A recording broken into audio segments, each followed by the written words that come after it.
The crystal chandeliers sparkled above the dining room of Palazzo's, one of Manhattan's most exclusive restaurants. Tonight, like most nights, the place was packed with people who had more money than they knew what to do with. In the corner booth sat William Hartford, a man whose name appeared on Forbes lists and business magazines.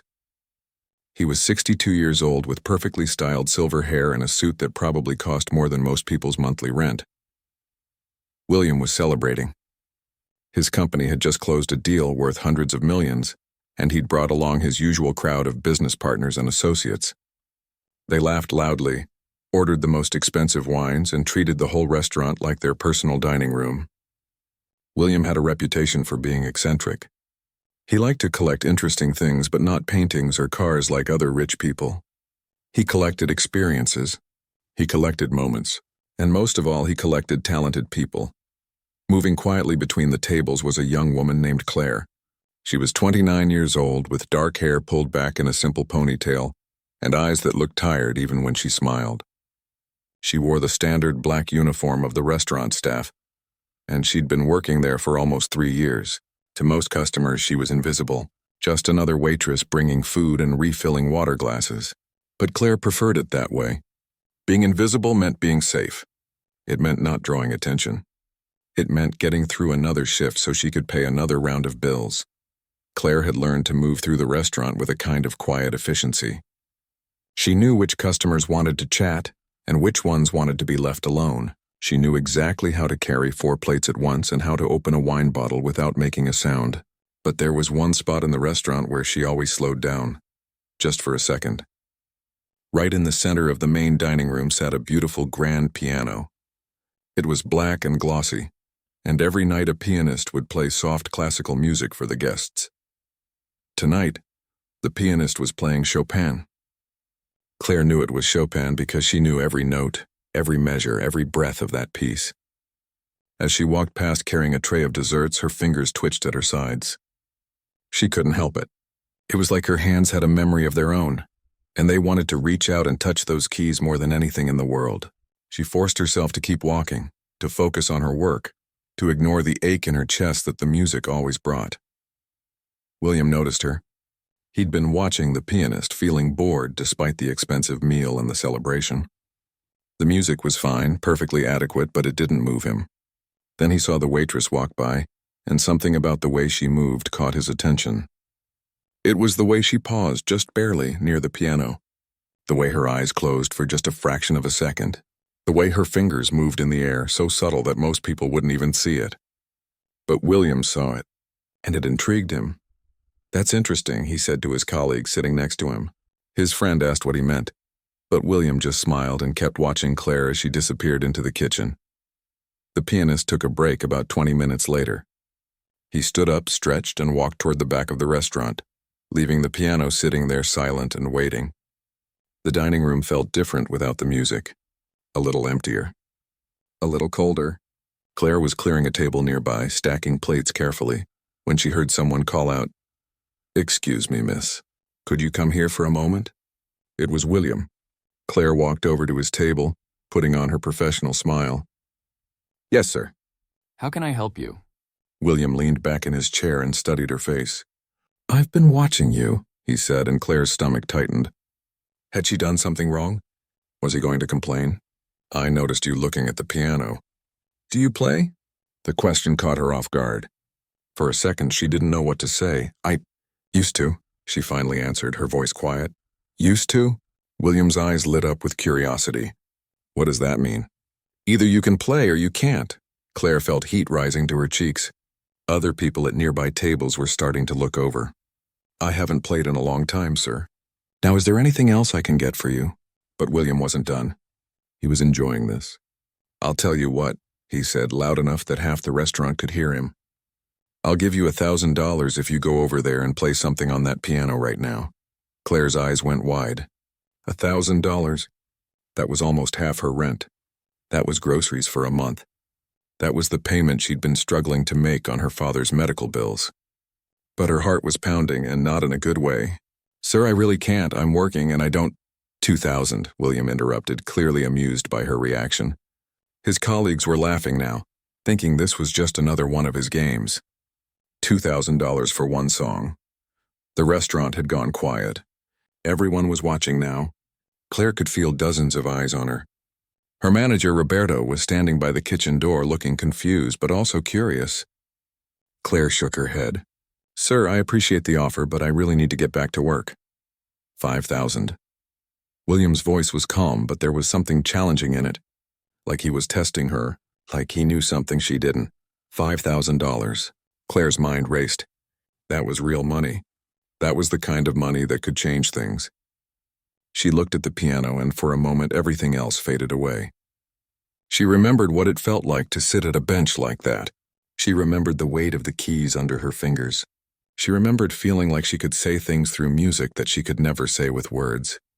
But she also remembered why she'd stopped. She remembered the pain and the sacrifice and all the reasons why that part of her life was over. "I'm sorry," she whispered. "I can't." William studied her face for a long moment. Then he said something that changed everything. "Everyone has a gift," he said quietly. "And I think you're hiding yours. $10,000 one song, and then I'll never bother you again. $10,000. Claire felt like she couldn't breathe. She looked at Roberto, who was now walking over to see what was happening. When he heard the offer, his eyes went wide too. "Claire," he said gently, "if you want to play, it's okay. Take a break." The restaurant was completely silent now, waiting, watching. Claire felt trapped, but also something else, something she hadn't felt in years, a tiny spark of possibility. Her hands were shaking as she slowly untied her apron. She handed it to Roberto and walked toward the piano like she was walking in a dream. Each step felt surreal. The piano seemed to grow bigger as she got closer to it. When she reached the bench, she stood there for a moment just staring at the keys. She could walk away right now.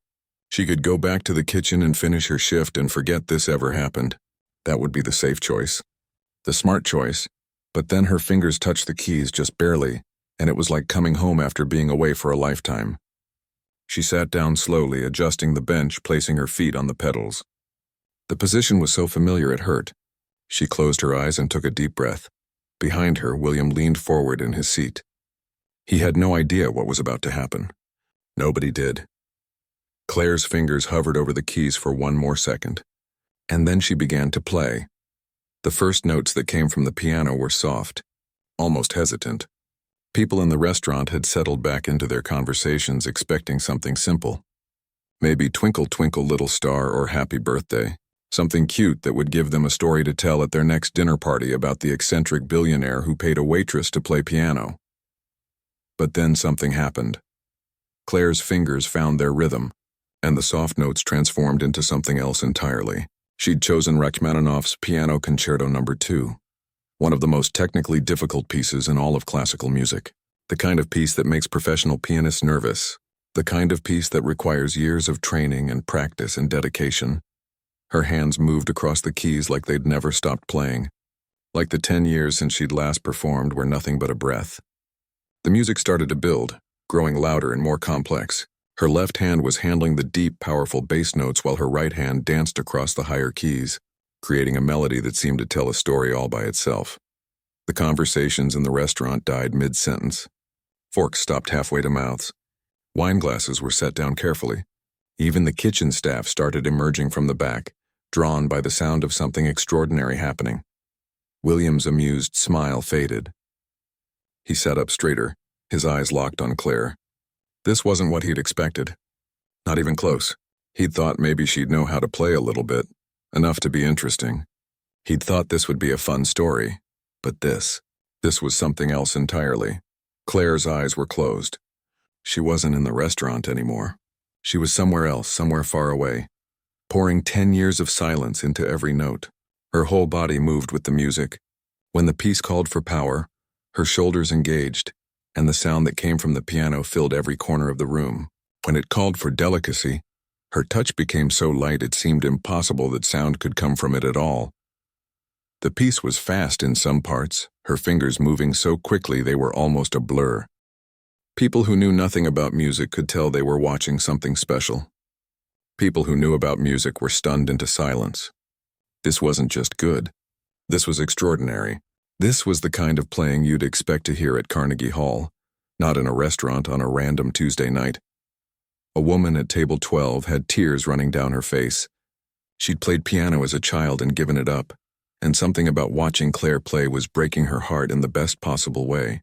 A businessman at the bar had his phone out recording, because he knew nobody would believe him if he just told them about this. Even the original pianist who'd come back from his break stood frozen in the doorway, his mouth open. The music swelled and dipped and soared. There were moments of incredible sadness in it and moments of joy so pure it was almost painful. Claire's face showed everything she was feeling. All the years of loss, all the sacrifice, all the dreams she'd had to bury. It was all there in the music, and everyone in that restaurant could feel it. Her fingers flew through the most difficult passages without a single mistake, passages that required her hands to cross over each other, that required jumps of more than an octave, that required perfect timing and coordination. She hit every single note with crystal clarity, the kind of clarity that comes from thousands of hours of practice, the kind of clarity that comes from genuine talent. William felt something he hadn't felt in a very long time. He felt small. He'd thought he was in control of this situation. He'd thought he was the one with the power, the one making things happen. But watching Claire play, he realized he'd stumbled onto something much bigger than his money or his games. He'd accidentally uncovered someone who had real magic in their fingers. The restaurant manager, Roberto, was standing against the wall with his arms crossed, watching Claire with an expression of complete shock. He'd worked with her for 3 years. 3 years of her showing up on time, doing her job quietly, never complaining. He'd had no idea. No idea at all that this was who she really was. The music built toward its climax. The entire restaurant seemed to hold its breath. Claire's hands were moving with such intensity now, such passion, that people could see the muscles in her arms flexing. This part of the piece was brutal, demanding everything from the performer. It required strength and endurance and emotional depth, and Claire was giving it everything she had. She wasn't thinking about the money anymore. She wasn't thinking about the people watching, or the fact that she was supposed to be working or anything else. She was just feeling the music pour through her like water through a broken dam. All the emotion she'd kept locked inside for a decade was flooding out through her fingertips. An older gentleman at table 7 closed his eyes and let the music wash over him. He'd been to hundreds of concerts in his lifetime. He'd heard famous pianists perform in the great concert halls of Europe. And this right here was as good as any of them. Maybe better because it was so unexpected, because it was so raw and real. The final movement of the piece arrived. This was the part that separated good pianists from great ones. The tempo increased. The technical demands became almost impossible. Claire's fingers were moving so fast now that individual notes blurred together into pure emotion. Sweat beaded on her forehead. Her breathing was heavy. But she didn't slow down. She didn't miss a note. The power of the music filled the restaurant until it seemed like the walls themselves were vibrating. People could feel it in their chests, could feel their hearts beating in time with the rhythm. Some of them didn't even realize they were crying. And then, after what felt like both an eternity and an instant, Claire played the final chord. Her hands came down on the keys with perfect precision, and the sound rang out through the restaurant, echoing off the walls and the windows and the crystal chandeliers. The chord faded slowly. Claire kept her hands on the keys, her eyes still closed, her chest rising and falling with exhausted breaths. The silence that followed was complete. Not a single person moved. Not a single person made a sound. For 3 full heartbeats, the entire restaurant was frozen. And then someone started clapping. Just one person at first, then another, then another. Within seconds, every single person in that restaurant was on their feet applauding.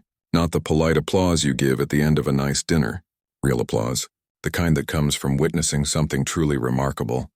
The sound was thunderous. People were clapping so hard their hands hurt. Some were whistling. Some were shouting. The kitchen staff was applauding too, still standing in the doorway in their aprons and chef's coats.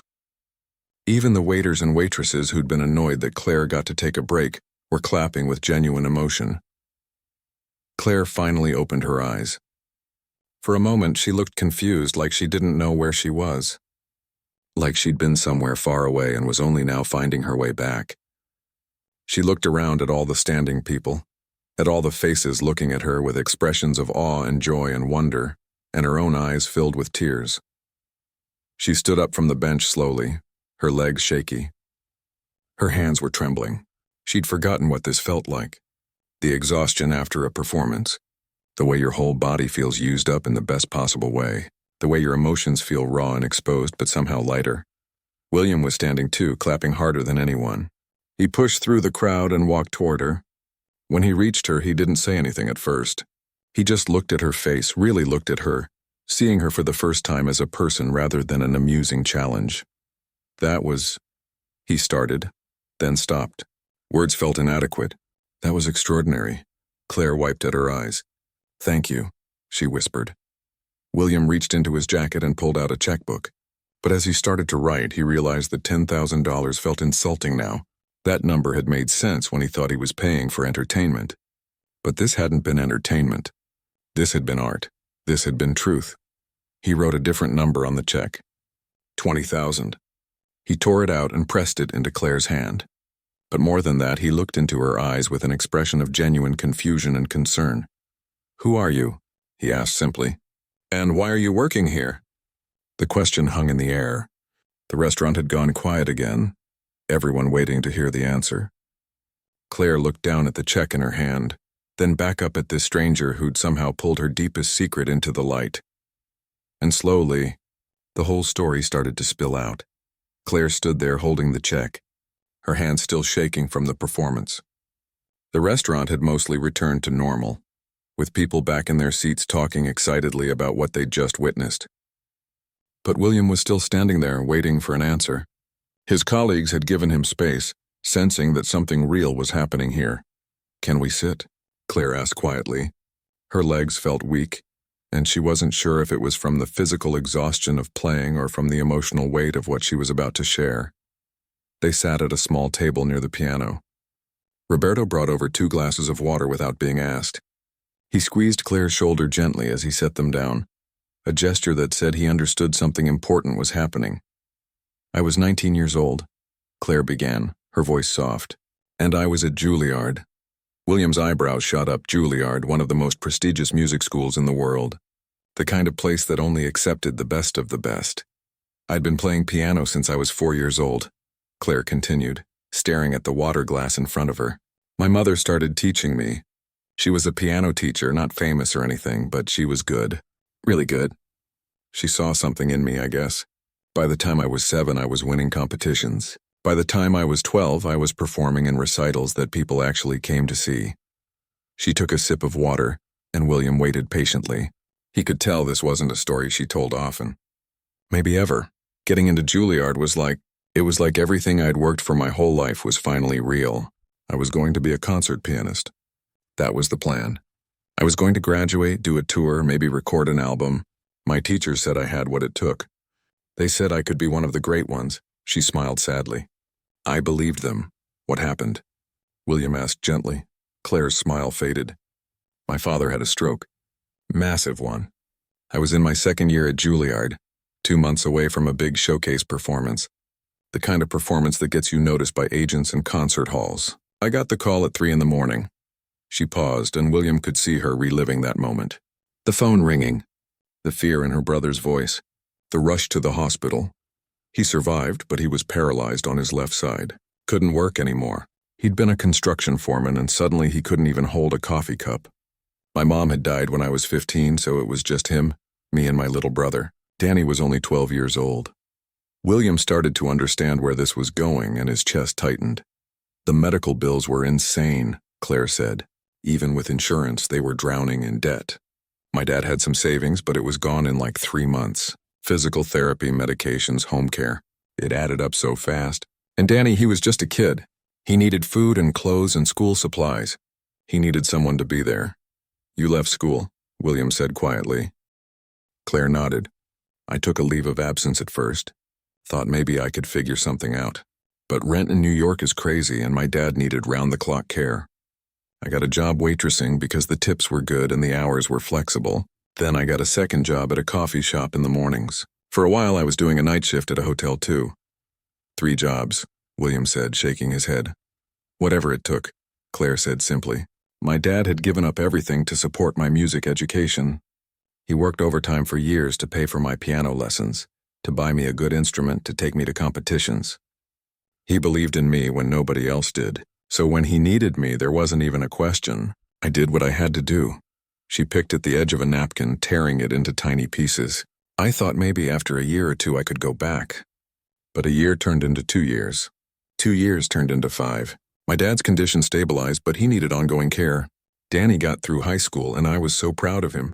He got into a good college on a partial scholarship, but it wasn't full, so I was still helping with tuition. And the piano? William asked. I didn't touch one for 8 years, Claire said, and the pain in her voice was palpable. Couldn't, it hurt too much. Every time I walked past a music store or heard someone playing, it felt like losing my mom all over again. Like mourning a part of myself that had died. She looked over at the restaurant's piano. When I started working here 3 years ago, I almost quit the first week. Having that piano right there, hearing it every night, it was torture. But I needed the job and the money was good, so I forced myself to stay. Eventually, it got a little easier. I could walk past it without wanting to cry. I could listen to the music without feeling like I was going to break into pieces. But you still wanted to play, William observed. Every single day, Claire admitted. Every single day for 10 years I've wanted to play. My fingers miss it. My whole body misses it. Sometimes I dream that I'm performing, and when I wake up I can still feel the keys under my fingers. It's like phantom limb syndrome or something. A part of me got cut off, but my brain still thinks it's there. William was quiet for a moment, processing everything she'd told him. Your brother, where is he now? He graduated college last year, Claire said, and for the first time there was real joy in her voice. He's an engineer, has a good job, his own apartment. He keeps trying to send me money, but I won't let him. He earned that degree. He deserves to enjoy it. And your father? He's in a good facility now. It's not fancy, but the staff is kind and he's comfortable. He can't talk much anymore, but he knows who I am. When I visit, I tell him about Danny's job, about what's happening in the world. Sometimes I bring my phone and play recordings of piano music for him, classical stuff he used to love. Her voice cracked a little. He cries sometimes when I do that. I think he remembers. Remembers me playing when I was young. William felt something unfamiliar. Shame, maybe. Or humility. He'd thought he was being clever earlier, showing off for his friends by making this waitress dance for his money. He'd had no idea what he was really asking her to do. What it would cost her emotionally to sit at that piano again. Claire, he said carefully, why didn't you go back to music after things stabilized? You said your brother graduated. Your father is taken care of. Why are you still here? This was the question that hurt most, and Claire had to take a deep breath before answering. I tried, she said. 6 months ago, I finally tried. I reached out to Juilliard about finishing my degree. They said too much time had passed. I'd have to reapply as a new student, go through auditions again, basically start over. I'm 30 years old, William. The classical music world is brutal about age. They want prodigies. They want teenagers who've never stopped practicing. She continued, her voice getting smaller. I contacted some concert venues about auditions. Most didn't respond. The ones that did said they needed to see recent performance history. But I didn't have any, because I'd been working 3 jobs for a decade. It's like this impossible catch-22. I can't get performances without a recent resume, and I can't build a resume without performances. I even tried teaching, Claire said. Thought maybe I could give piano lessons, make a living that way. But without a degree and without any professional credentials, nobody wanted to hire me. The parents who are paying for expensive piano lessons want teachers with fancy certificates on the wall. William watched her struggle with the words. So you gave up. What else could I do? Claire asked, and there was frustration in her voice now. I'm a waitress. That's what I am now. The piano thing, that was a different life, a different person. I made my choice 10 years ago when I left school, and I have to live with it. That's just how life works sometimes. You don't always get what you want. But you're brilliant, William said. What I just heard, what everyone in this restaurant just heard, that was world-class playing. Claire laughed, but it wasn't a happy sound. Doesn't matter how good you are if nobody will give you a chance. The world doesn't care about sad stories or wasted talent. It just keeps moving, and you either keep up or you get left behind. I got left behind. They sat in silence for a moment. Around them, the restaurant continued its normal rhythm. Plates clattering, conversations flowing, the replacement pianist playing something soft and forgettable. Life going on like nothing extraordinary had just happened, but William's mind was racing. He didn't get where he was by accepting defeat. He didn't build a business empire by hearing the word impossible and just shrugging. He'd made his fortune by finding solutions, by connecting the right people, by making things happen that others said couldn't be done. He pulled out his phone. "I need to make a call," he said. "Will you wait here?" Claire shrugged. "My shift doesn't end for another hour anyway." William walked toward the restaurant's entrance, dialing a number he hadn't called in months. It rang 3 times before a woman's voice answered, elegant and slightly annoyed. "This better be important, William. It's almost midnight." "Victoria," William said. "I need a favor. A big one." Victoria Lindstrom was not a woman who appreciated being called late at night. At 73 years old, she valued her routine, and her routine said she should be in bed with a book by 10 o'clock. But she'd known William Hartford for 20 years, and she knew he didn't call unless it mattered. "What kind of favor?" she asked, her tone suspicious. "I just heard someone play Rachmaninoff's Second," William said. "And Victoria, I'm not exaggerating when I say it was one of the most remarkable performances I've ever witnessed." Victoria was quiet for a moment. She'd been the head of piano instruction at the Manhattan Conservatory for 35 years. Before that, she'd performed in concert halls around the world. She'd heard thousands of pianists, from beginner students to international competition winners. William knew she didn't impress easily. "Where are you?" she asked. "Palazzo's restaurant." "A restaurant pianist impressed you?" Her skepticism was clear. Not the restaurant pianist. A waitress. Now Victoria's interest was genuinely piqued. "Tell me everything," William did. He told her about the dare, about Claire's reluctance, about the performance that had stopped the entire restaurant cold. He told her about Claire's history, about Juilliard, about the 10 years of sacrifice. When he finished, Victoria was quiet again. "This woman, what's her full name?" "Claire Thompson." William heard the sound of typing on the other end of the phone. Victoria was clearly looking something up. After a moment, she made a small sound of recognition. "I remember this name. There was a Claire Thompson enrolled at Juilliard about 10 years ago. Highly regarded. Her instructor spoke about her like she was the next big thing. Then she just disappeared. There were rumors about family issues, but nobody knew what happened." "Now you know," William said. "What exactly are you asking me to do, William?" "You run the Artist in Residence program at the conservatory. Full scholarship, living expenses, mentorship from the best instructors. You've told me yourself that program exists for exactly this kind of situation, for exceptional talents who've faced unusual circumstances. That program has very strict requirements," Victoria said carefully. "The candidates have to be actively performing. They need letters of recommendation from established musicians. They need to go through a formal audition process with the entire faculty panel, then make an exception. William, how much would it cost to fund an additional spot in that program?" William interrupted. "Fully funded. Tuition, living expenses, everything, for one person." "What's the number?" Victoria sighed.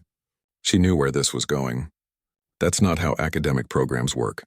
You can't just buy someone a spot. I'm not buying her a spot. I'm making a donation to the Conservatory Scholarship Fund. A very generous donation, and in exchange, you're going to arrange a private audition for Claire Thompson. Just you, not a panel. Just you listening to her play. And if she's as good as I think she is, if she's as good as I just witnessed, then you'll admit her to the program. You're asking me to compromise my professional integrity. I'm asking you to give a brilliant musician a fair chance, something the system failed to do." William's voice was firm now. "Victoria, you've spent your entire life dedicated to music, to finding and nurturing genuine talent. I just watched a woman play piano in a way that made a room full of jaded, wealthy people stand up and cry. Real tears, Victoria, from people who've seen everything and been impressed by nothing. She deserves to be heard by someone who will actually understand what she can do." Another long pause. Then $200,000. That's what it would cost to fully fund an additional residency position for 2 years. Done. William, I'll have my assistant transfer the funds tomorrow. You arrange the audition. This weekend, if possible. Victoria made a sound that was half laugh, half exasperation. "You're impossible. I'm determined. There's a difference." William glanced back into the restaurant where Claire was still sitting at the table looking lost. "Can you do this or not?" "I'll do it," Victoria said finally. "But William, you need to understand something. If this woman isn't as good as you think she is, If she's rusty or if she can't handle the pressure of a formal audition, I'm not going to lower my standards just because you wrote a check. The scholarship is one thing.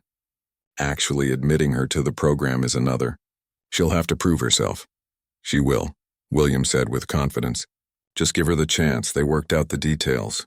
Victoria would clear her Saturday afternoon. Claire would come to the conservatory's main recital hall. Private audition, just the two of them. Claire would need to prepare 2 pieces, one romantic era and one modern, demonstrating both technical skill and interpretative depth. When William walked back to the table, Claire was doodling on a napkin with a pen she'd borrowed from Roberto.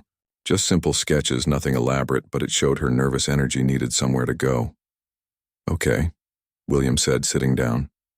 How would you feel about performing again? Formally, I mean, a real audition. Claire looked up, confused. What are you talking about? The Manhattan Conservatory has a program, Artist in Residence. It's for exceptional musicians who want to develop their craft at the highest level. Full scholarship covering everything. Tuition, private lessons with master instructors, a living stipend, everything.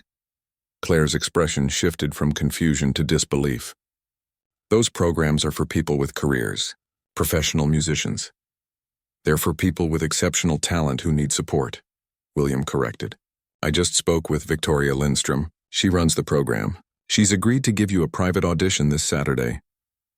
Victoria Lindstrom, Claire repeated, and her face went pale. The Victoria Lindstrom, the one who taught at Juilliard before moving to the conservatory, the one who's performed with every major symphony orchestra in the world? That's the one.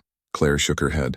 William, I can't. You don't understand. She's legendary. She's known for being incredibly tough on her students. People call her the Dragon. She's made professional pianists cry during master classes. Then you'll be in good company, William said, because I imagine this audition is going to be terrifying. I haven't prepared anything, Claire said, panic creeping into her voice. An audition requires specific pieces. I'd need weeks to prepare. Months, probably. I can't just show up at Saturday afternoon. 2:00. She'll be waiting. William pulled a card from his wallet and wrote an address on the back. This is where you need to be. Claire stared at the card like it might bite her. Why are you doing this? It was a fair question. William thought about it for a moment. Honestly, because I can. I have money and connections, and most of the time I use them for things that don't really matter. Business deals, nice dinners, comfortable living. But every once in a while I get a chance to do something that actually means something. And I think this means something. But you don't even know me. I know enough, William said. I know you gave up 10 years of your life to take care of your family. I know you kept going even when it probably felt impossible. And I know that when you sat at that piano tonight, you played like someone who was born to do exactly that. The rest is just details.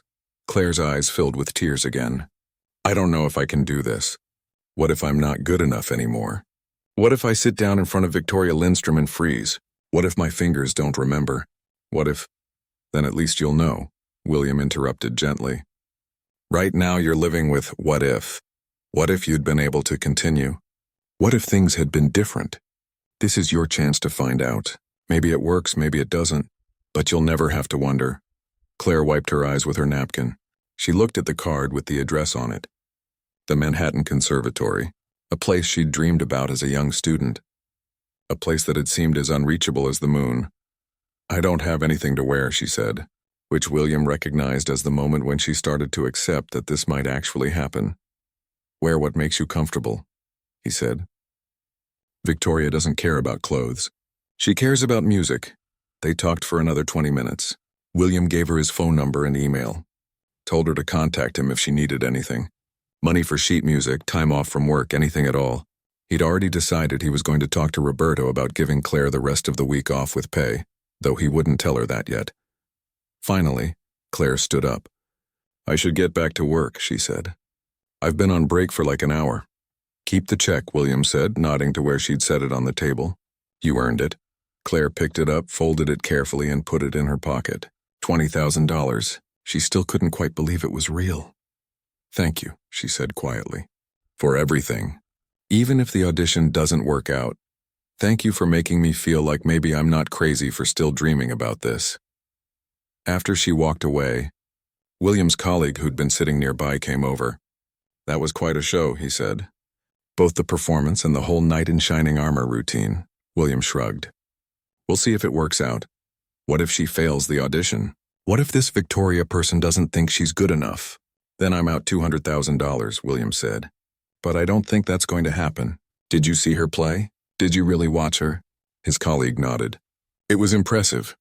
It was more than impressive, William said. It was the kind of thing that makes you remember why music matters, why art matters. That woman has something special, and the world deserves to hear it. What William didn't say was that he was also terrified. Terrified that he'd just raised Claire's hopes for nothing. Terrified that Victoria would be unimpressed. Terrified that he'd made promises he couldn't keep. But he'd built a career on calculated risks. And something told him this was one worth taking. Claire didn't sleep much that week. Every free moment was spent at the restaurant after hours with Roberto's permission, practicing on the grand piano. She'd chosen Beethoven's Moonlight Sonata for her audition, specifically the third movement. It was one of the most demanding pieces in the classical repertoire, and it meant something to her personally. Her mother had loved Beethoven. Her fingers were rusty at first. Notes she used to hit perfectly came out wrong. Passages she'd memorized years ago felt unfamiliar under her hands. There were moments late at night when the restaurant was empty and dark except for the light over the piano, when she almost called William to cancel. Almost convinced herself this was a terrible idea, but something kept her going. Maybe it was stubbornness. Maybe it was that tiny spark of hope she'd felt when she played for William.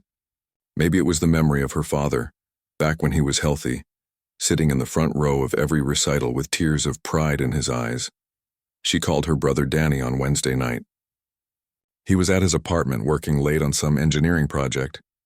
When she told him about the audition, he was quiet for a long moment. "Claire," he finally said, his voice thick with emotion, "do you have any idea how long I've waited for you to have this chance?" "I'm terrified," she admitted. "What if I'm not good enough?" "You gave up everything for us," Danny said. "You worked 3 jobs. You put me through college. You took care of Dad when I was too young to help. You did all that and you never once complained. Never once made me feel guilty. The least the universe can do is give you this one shot." "That's not how the universe works," Claire said, but she was smiling through her tears. "Maybe not," Danny agreed. "But you're my sister, and I've watched you walk past pianos for 10 years with this look on your face like you were mourning something. So you're going to go to this audition, and you're going to play the way I remember you playing when I was a kid. And whatever happens after that, at least you'll know you tried." Saturday morning arrived too quickly. Claire woke up at dawn, her stomach in knots. She'd borrowed a simple black dress from a coworker.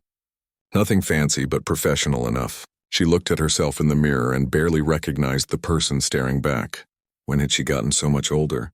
When had the worry lines around her eyes become permanent? The Manhattan Conservatory was a beautiful building on the Upper West Side. All stone and tall windows, the kind of place that looked like it took music seriously. Claire stood outside for 5 minutes trying to build up the courage to walk through the doors. Students passed by her, carrying instrument cases, chatting about theory classes and upcoming performances. They all looked so young, so confident, so much like she used to be. Inside, a receptionist directed her to the main recital hall. Her footsteps echoed on the marble floors. Everything about this place screamed prestige and history. Photos of famous musicians lined the walls, people who'd changed the world with their art. Claire felt very small. The recital hall was exactly what she'd imagined. High ceilings, perfect acoustics, and a gorgeous concert grand piano sitting in the center of a small stage. The seats were empty except for one person in the front row. Victoria Lindstrom looked exactly like her photos. Tall and elegant, with white hair pulled back in a neat bun and sharp eyes that seemed to see everything. She was wearing a simple gray suit and held a notebook in her lap. When Claire entered, Victoria didn't smile or wave. She just watched, studying this waitress who'd somehow convinced William Hartford to donate $200,000. "Claire Thompson," Victoria said. It wasn't a question. "Yes, ma'am." Claire's voice came out smaller than she intended. "William tells me you're quite talented. He also tells me you gave up a promising career at Juilliard to care for your family." Victoria's expression was unreadable. "While that's admirable, you should know that this audition will be based solely on your current ability. Not your past, not your circumstances, not William's generous donation. Do you understand?" "Yes, ma'am. The piano is ready. Play when you're comfortable." Claire walked to the stage, her legs feeling like they might give out at any moment. She sat at the bench and adjusted it slightly. The piano was magnificent, probably worth more than she'd earned in the last 3 years combined. She placed her fingers on the keys and took a deep breath. The first few measures of the Moonlight Sonata's third movement were gentle, deceptively simple, but Claire's hands were shaking so badly she almost couldn't control them. The notes came out hesitant and uncertain, nothing like the confident performance she'd given at the restaurant. She could feel Victoria watching her, judging her. This was a mistake. She wasn't ready. She wasn't good enough. She should stop now before she embarrassed herself further. But then something shifted. She closed her eyes and thought about why she was here. Not for William or for Victoria or even for herself. She was here for every hour she'd spent washing dishes while classical music played in her head. For every night she'd fallen asleep exhausted from working 3 jobs. For her father, who couldn't speak anymore but who still lit up when she played recordings for him. For her mother, who'd given her the gift of music in the first place. Her fingers steadied. The hesitation disappeared. And suddenly she wasn't in a recital hall anymore. She was somewhere else entirely. Somewhere the music took her. The third movement of the Moonlight Sonata is relentless. It demands technical precision and emotional depth. It requires the pianist to maintain incredible speed while still making every note count. Claire's hands flew across the keys, no longer shaking, no longer uncertain. The music poured out of her like water from a dam that had finally broken. She played the rapid passages with crystal clarity. The dramatic crescendos filled the hall with sound. The quieter moments were so delicate they were almost whispers. Every dynamic, every tempo change, every emotional beat was exactly where it needed to be. Victoria sat forward in her seat. Her expression had changed from skeptical to attentive. She stopped taking notes and just listened. Claire wasn't thinking about technique anymore. She was just feeling 10 years of loss and sacrifice and dreams deferred, feeling the guilt of leaving school and the pride of taking care of her family, and the ache of walking past instruments she couldn't touch. All of it was in the music, transformed into something beautiful and heartbreaking and real. The piece built toward its explosive finale. Claire's whole body was engaged now, her shoulders and arms and core all working together to create the massive sound the piece demanded. Sweat ran down her back. Her breathing was labored. But she didn't slow down. Didn't miss a note. The final chord rang out through the hall, echoing off the walls and ceiling. Claire held her hands on the keys, letting the sound fade naturally, the way her mother had taught her when she was small. When the last vibration finally died away, she opened her eyes. The silence that followed felt eternal. Victoria didn't move, didn't speak, just sat there with an expression Claire couldn't read. Finally, after what felt like hours but was probably only seconds, Victoria stood up. She walked slowly toward the stage, her heels clicking on the floor. Claire braced herself for criticism, for the polite dismissal, for the thank you for coming, but Victoria climbed the stairs to the stage. She stopped directly in front of Claire, and then, to Claire's complete shock, the legendary Victoria Lindstrom pulled her into a hug. "You didn't lose it," Victoria said quietly, her voice rough with emotion. "You buried it to save the people you loved. That takes more courage than perfect technique ever could." Claire started crying, not delicate tears, but big, ugly, heaving sobs. All the stress and fear and hope of the past week came pouring out. Victoria just held her and let her cry. This stern woman who'd made professional musicians tremble now offering comfort to a stranger. When Claire finally pulled herself together, Victoria led her to sit in the front row. "I'm going to admit you to the Artist-in-Residence program," Victoria said. "Not because William donated money, though that certainly made this meeting possible, but because you have genuine, extraordinary talent. The kind I rarely see anymore." Claire couldn't speak, could barely breathe. "It won't be easy," Victoria continued. "You have gaps in your technical knowledge. 10 years away from formal training means there are things you'll need to relearn. You'll be studying alongside musicians who've never stopped practicing. Some of them are 20 years old and have been training at elite institutions their entire lives. You'll feel behind." "I understand," Claire managed to say. "But," Victoria said, and her stern expression softened slightly, "you also have something they don't have. You understand sacrifice. You understand why music matters. When you play, it means something. That's rarer than perfect technique. That's what separates good musicians from great ones. The program would start in 6 weeks. That gave Claire time to give notice at the restaurant, to find a better living situation, to prepare mentally for the enormous change in her life. Victoria handed her a folder with paperwork and information about the program.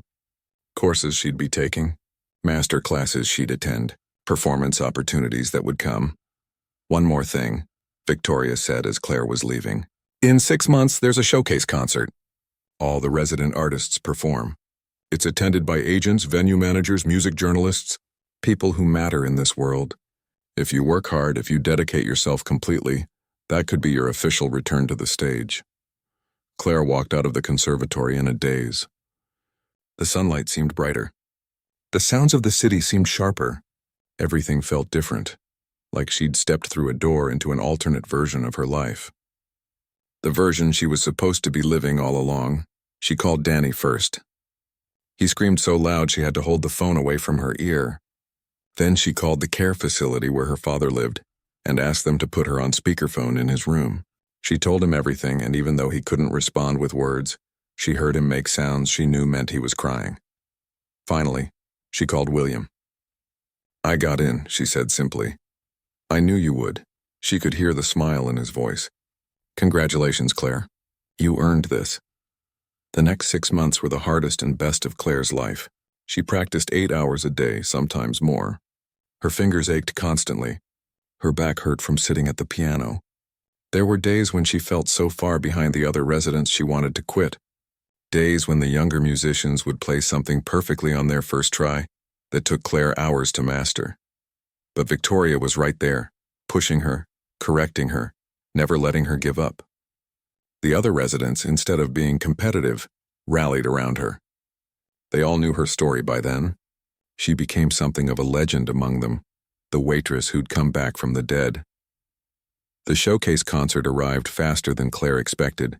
She'd chosen 3 pieces for her performance, each one representing a different part of her journey.